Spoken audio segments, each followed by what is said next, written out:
I never thought the smell of fish and salt water could make my heart race, but that was before I met Finn at the harbour.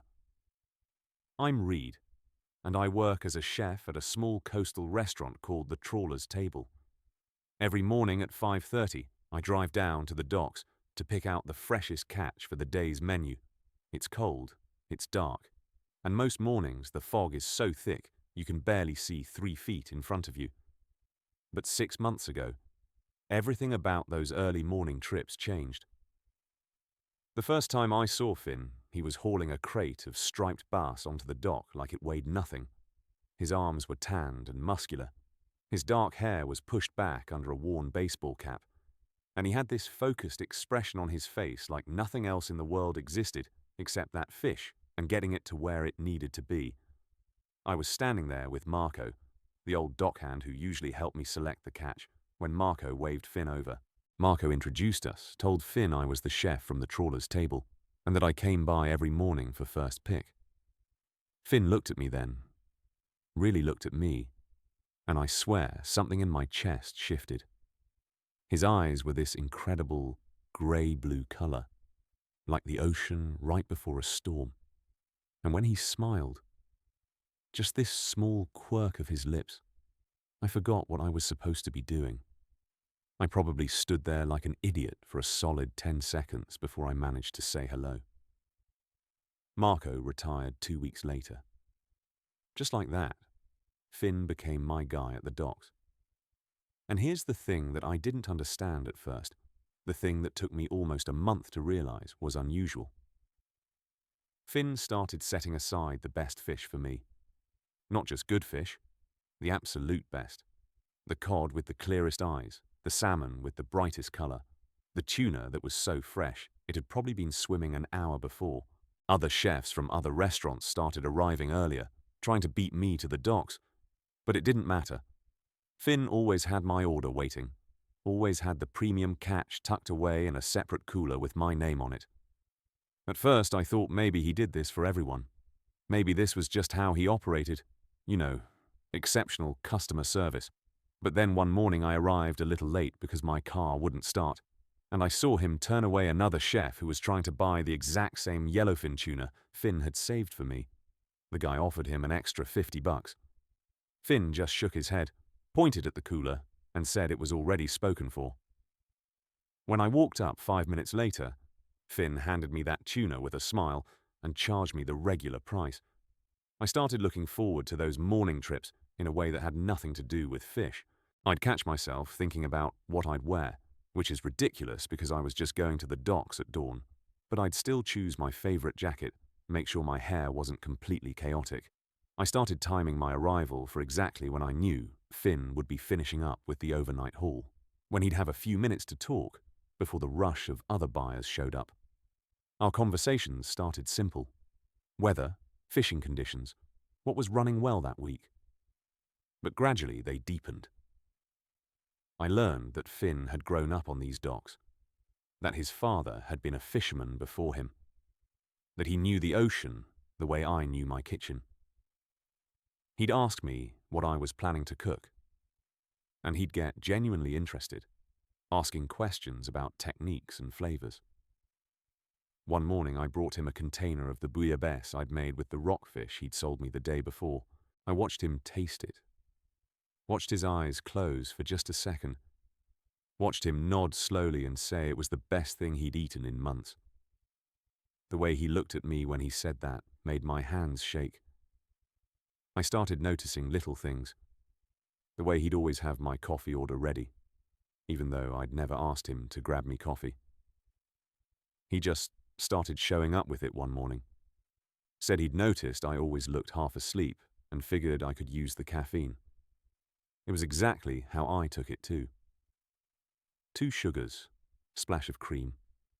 The way he'd sometimes touch my shoulder when he was showing me a particularly good catch. Just this casual contact that would send electricity shooting down my spine. The way his smile seemed different when he looked at me. Softer somehow. More genuine than the professional courtesy he showed everyone else. But I didn't let myself think about what it meant. I couldn't.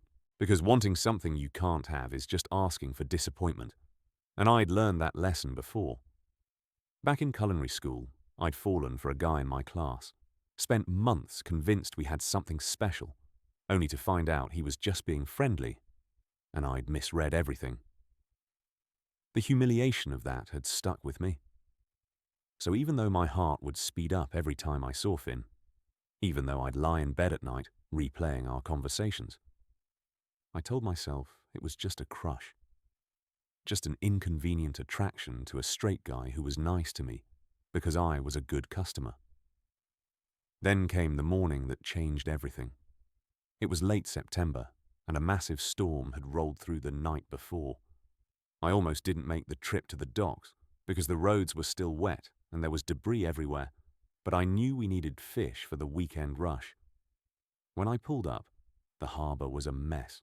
Boats had broken loose from their moorings, crates were overturned, and there was seaweed and trash scattered across the dock. I saw Finn immediately. He was soaked, his shirt clinging to his chest, and he was trying to secure a boat that had nearly capsized. I jumped out of my truck and ran over to help without even thinking about it. We worked together for almost an hour, hauling lines, tying down boats, moving damaged equipment out of the way. At some point, we were both drenched and exhausted, and when we finally got everything secured, we just stood there on the dock, breathing hard. And Finn started laughing. This deep, genuine laugh that made me start laughing too, even though nothing was particularly funny. We were just two idiots standing in the aftermath of a storm, covered in salt water and fish slime, and somehow it felt like the most perfect moment. Finn looked at me, and his expression shifted into something I couldn't quite read. He said I didn't have to help, that I could have just waited in my truck. And I said of course I helped. What else was I going to do? Watch him struggle alone? He got quiet then, really quiet, and he said most people would have. Most people would have just waited for him to finish and then gotten their fish and left. The way he said it made my chest ache.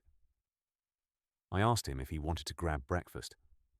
The words just came out, unplanned. And as soon as I said them, I wanted to take them back because what if I was misreading everything again? But Finn nodded immediately, said there was a diner just up the coast that opened early, and before I knew it, we were in my truck, driving north with the heat blasting, trying to dry off.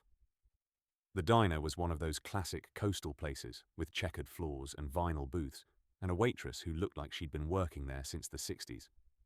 We ordered coffee and pancakes and eggs, and we talked. Really talked. Not the quick morning exchanges we usually had, but deep conversation. Finn told me about losing his dad 3 years ago, about how he'd taken over the dock operation because it was the family business, but sometimes he wondered if he should have done something else.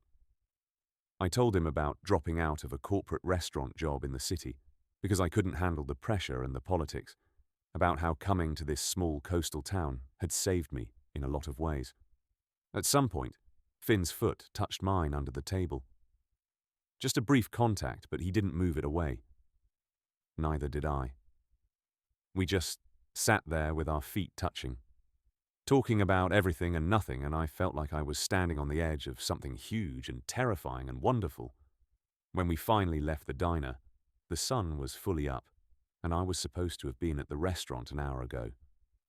I didn't care.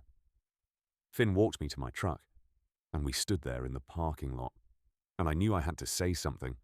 I knew if I didn't, I'd regret it forever. So I told him. I said I needed him to know that I wasn't just coming to the docks for the fish, that I looked forward to seeing him every morning, that he'd become the best part of my day. The silence that followed felt like it lasted a year. Finn just looked at me, his expression unreadable, and I started to panic, started to think I'd just ruined everything. But then he smiled. This slow, genuine smile that made his whole face light up. And he said he'd been saving the best catch for me every morning because he wanted a reason for me to keep coming back. He said he'd been trying to figure out how to ask me to spend time with him outside of the docks for months. He said he thought about me constantly, and it was driving him crazy. I kissed him. Right there in the diner parking lot at 7 in the morning, I just leaned in and kissed him.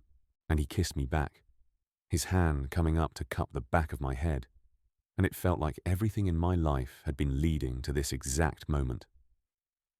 When we finally pulled apart, we were both grinning like idiots, and Finn said we should probably do this again sometime. I said, "How about tonight?"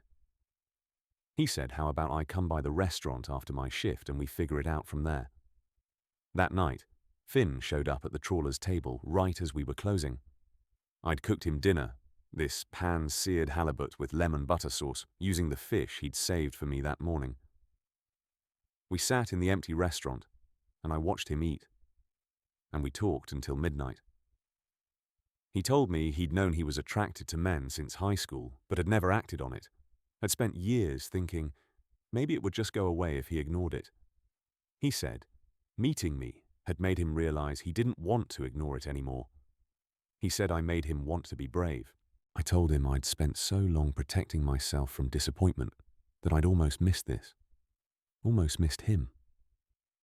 I said I was terrified because I'd never felt this strongly about anyone before. And what if I messed it up? Finn reached across the table and took my hand. And he said, we'd figure it out together. That's all we could do. Just take it one day at a time and figure it out together. We started dating. Really dating. Finn would come over after his shifts at the dock, and I'd cook for him. And we'd watch movies or just talk. I'd go out on his boat on my days off, and he'd teach me about fishing, about reading the water, and understanding the tides. We kept it quiet at first, not because we were ashamed, but because small towns talk and we wanted to figure out what we were doing before everyone else had an opinion about it. But gradually, we stopped hiding. I'd kiss him goodbye on the dock in the morning. He'd come into the restaurant and sit at the bar while I worked. We'd walk down Main Street holding hands. And you know what? Most people didn't care. Some people stared, sure. Some people whispered. But most people just smiled and went about their business. The world didn't end. The sky didn't fall. We were just two people in love. And that was enough. About 3 months into dating, Finn asked me to move in with him. He had this small house right on the water, this perfect little place with a view of the harbour. And he said he hated sleeping without me. Said his bed felt too empty on the nights I wasn't there. I said yes before he even finished asking. We moved my stuff in on a Saturday, and that night we sat on his porch watching the sunset over the ocean. And Finn said he'd been saving the best catch for me since the day we met, because something in him recognized something in me. He said he'd known, even before he consciously knew, that I was going to be important. I told him he'd changed my life, that before him, I'd been going through the motions, doing my job, existing, but not really living. He'd made me want to be brave too, want to take risks, want to open myself up to the possibility of love even though it scared the hell out of me. That was 8 months ago. We've been living together ever since, and I still go to the docks every morning for first pick of the catch. Finn still saves the best fish for me, still has my coffee ready, still smiles at me in that way that makes my heart race. But now, when I leave, I kiss him goodbye. When I come home after a long shift at the restaurant, he's there waiting for me. We cook dinner together, we fall asleep, tangled up in each other. We wake up and do it all over again. Last week, Finn told me he loved me. We were out on his boat, just the two of us and the ocean and the setting sun. And he said it so casually, like it was the most obvious thing in the world. Said he'd loved me for months but wanted to make sure the timing was right. I said it back immediately. Said I loved him too. Said I'd probably loved him since that first morning when he smiled at me on the dock and my whole world tilted sideways. People ask me sometimes how I knew. How I knew Finn was the one. How I knew to take the risk. How I knew it would work out. And the truth is, I didn't know. I just hoped. I just wanted it badly enough to be brave. Love isn't about certainty. It's about finding someone who makes you want to try, who makes the fear worth it, who makes you believe that maybe, just maybe, you deserve something beautiful. Every morning when I pull up to the docks, Finn is there waiting with my coffee and the best catch of the day. And every morning I fall in love with him all over again. The dockhand who gave me first pick of the catch gave me so much more than fish. He gave me a reason to believe in love again. He gave me a home. He gave me himself. And that's worth more than all the fresh fish in the ocean.